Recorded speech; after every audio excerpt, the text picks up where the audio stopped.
Sathyajothi films பிரம்மாண்ட தயாரிப்பில் தனுஷ் நடிக்கும் கேப்டன் மில்லர் வெற்றி நடை போடுகிறது உலகமெங்கும். புதுக்கோட்டை அருகே வடமால்பூரில் நடைபெற்று வரும் ஜல்லிக்கட்டு போட்டியில் காளையை அடக்கினால் 1 லட்சம் ரூபாய் தருவதாக கூறிய காளை உரிமையாளரின் சவாலை ஏற்ற இளைஞர் மோகன் காளையை அடக்கி பணத்தை தட்டிச் சென்றார். அந்த காட்சிகளை பார்க்கலாம்.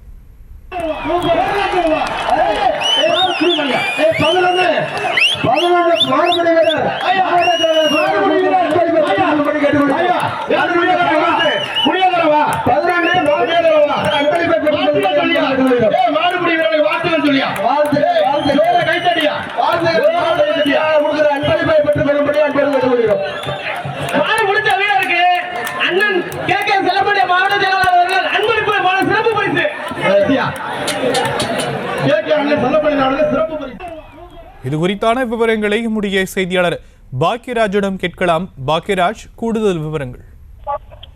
புதுக்கோட்டை அருகே வடமலாப்பூரில் கோயில் திருவிழாவை முன்னிட்டு தைப்பொங்கல் திருவிழாவை முன்னிட்டும் ஜல்லிக்கட்டு போட்டியானது நடைபெற்று வருகிறது.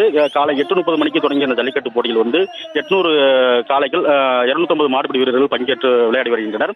இந்த ஜல்லிக்கட்டு போட்டியை தமிழக சுற்றுச்சூழல் துறை அமைச்சர் மெய்யநாதன் தொடங்கி வைத்தார். இந்த போட்டியில் சிறப்பாக ஜல்லிக்கட்டு போட்டியில் மாட்டின் உரிமையாளர் தனது காளையை அடக்கினால் 1 லட்சம் ரூபாய் பரிசு என அறிவித்தார். அப்போது வாடிவாசலிருந்து சீறி வந்த காளையை அந்த காளையை புதுக்கோட்டை அருகே அண்ணாவாசல் பகுதியைச் சேர்ந்த 11ஆம் நம்பர் மோகன் என்ற இளைஞர் காளை அடக்கி 1 லட்சம் ரூபாய் பரிசை தட்டி சென்றார். மேலும் வெற்றி பெறும் காளைகள் மற்றும் காளைகளுக்கு ரொக்க பணம் தொடர்ந்து பரிசாக வழங்கப்பட்டு வருகிறது. செய்திகளை உடனுக்குடனும் துல்லியமாகவும் தெரிந்து கொள்ள சப்ஸ்கிரைப் பண்ணுங்க.